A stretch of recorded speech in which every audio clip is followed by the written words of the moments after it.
y a 80 ans, le 6 juin 1944. C'est ici, sur ces rivages du Calvados et de la Manche, qu'ont débarqué des dizaines de milliers de soldats américains, britanniques et canadiens pour libérer l'Europe du nazisme. Et vous allez voir que 8 décennies plus tard, les vestiges de cette immense opération militaire sont omniprésents.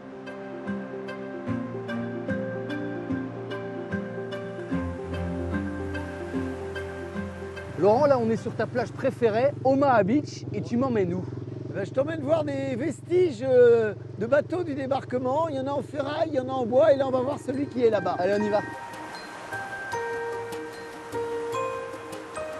Laurent, ça c'est cette petite épave, elle est incroyable parce qu'elle est réapparue très récemment. Oui, il y a environ 3 mois, elle avait pris rendez-vous avec les festivités du 80e anniversaire du débarquement. Ouais. Je pense que c'est fortuit, bien sûr, mais pendant à peu près 10 ans, je ne l'avais pas vue. Et puis là, d'un seul coup, plaf. Le 6 juin 1944, près de 7000 bateaux ont débarqué en Normandie. Voilà le squelette du démineur. 8 décennies plus tard, on trouve encore de nombreuses épaves sur les plages. Laurent, ça c'était quoi comme bateau? Ça, c'est un bateau en bois, c'est un bateau, ce qu'on appelle un démineur, pour récupérer toutes les mines et puis désamorcer les mines. En fin de compte, quand j'ai découvert cette épave, je me suis dit qu'il y avait forcément des gens qui savaient ce que c'était. Et j'étais à milieu d'imaginer que j'allais retrouver les petits gamins qui s'en servaient comme plongeoires dans les années 55. Ça veut dire que la vie a vite continué après le débarquement en Normandie? Bah oui, ils venaient à la plage comme toi et moi, comme tout le monde aujourd'hui. Sauf que nous, quand on va à droite à gauche, il n'y a pas d'épave. Ici, il y avait des épaves un peu partout. Des épaves de bateaux, mais aussi des voitures.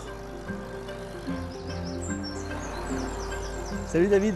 Salut Florent. Alors ça, c'est ton bébé. C'est ma Jeep de 1943 qui a débarqué lors des opérations du débarquement.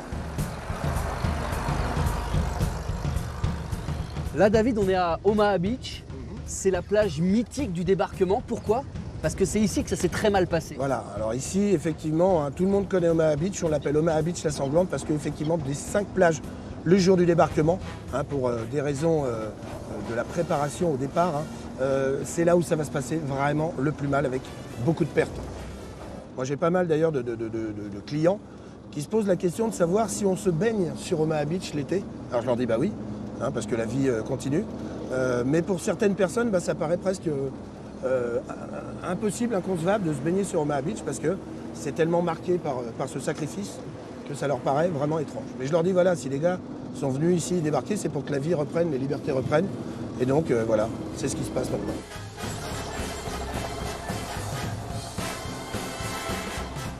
Merci David pour la balade, c'était super. Je te laisse parce que j'ai plein de visites encore à faire. Salut!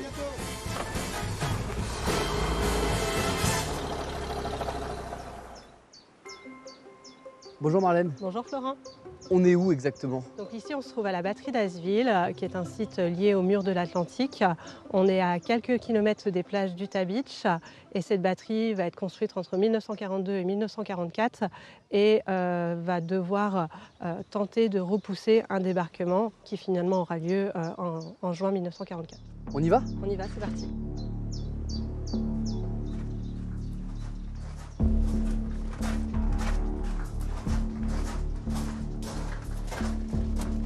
On n'a pas l'impression, vu de l'extérieur, mais c'est immense ici.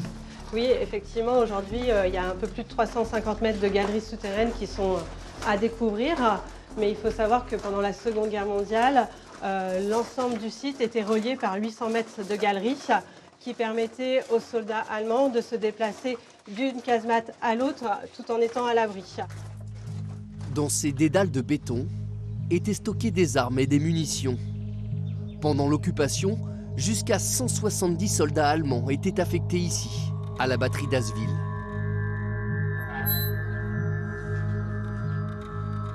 Marlène, là la mer elle est à 4 km d'ici. Est-ce que le jour du débarquement, cette batterie de défense allemande, elle a tenu son rôle?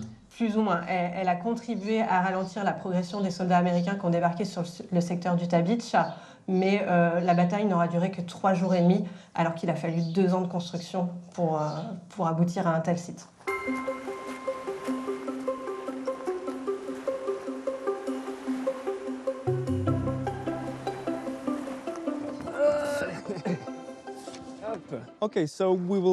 Allez, on va aller découvrir le port artificiel.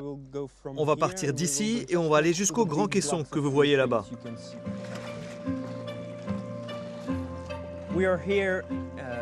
Nous sommes donc ici dans le port artificiel d'Arromanches.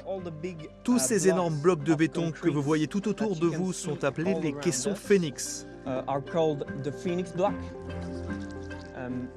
Ils ont été assemblés ici dans le cadre de l'opération Mulberry.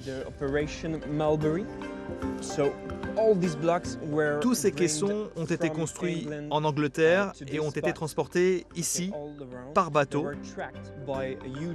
parce qu'ils flottaient. Ils étaient complètement vides et donc remplis d'air. Construit en seulement quelques jours, le port artificiel d'Arromanches a joué un rôle décisif dans la réussite du débarquement. Là, vous pouvez voir ce qu'il y a vraiment à l'intérieur. On estime que d'ici une trentaine d'années à peu près, tout ce que tu vois autour de toi là, ça sera complètement détruit, ça aura disparu. Avec les années, l'érosion, les tempêtes, tout ça, c'est en train de disparaître. Il n'y a aucune manière de les préserver pour l'instant qui sont enclenchées, ça coûterait beaucoup trop cher. Notre balade sur les plages du débarquement se termine dans l'un des sites les plus visités de la région.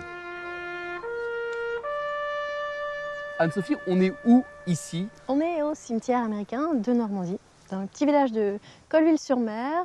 Le cimetière surplombe la plage d'Omaha. Qui est juste derrière nous.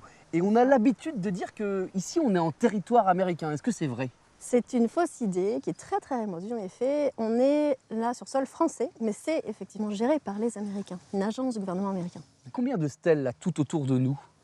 Il y a plus de 9000 stèles, 9389 stèles. Très exactement. Et qui sont ces jeunes soldats américains qui sont enterrés ici? Ils sont tous morts lors du débarquement? Ce sont en fait tous les Américains qui sont décédés en Normandie pendant la Seconde Guerre mondiale. C'est vraiment émouvant de voir combien d'Américains sont morts, combien de vies ont été sacrifiées pour notre liberté. C'est bouleversant de voir toutes ces tombes. Ces gars étaient si jeunes quand ils sont morts.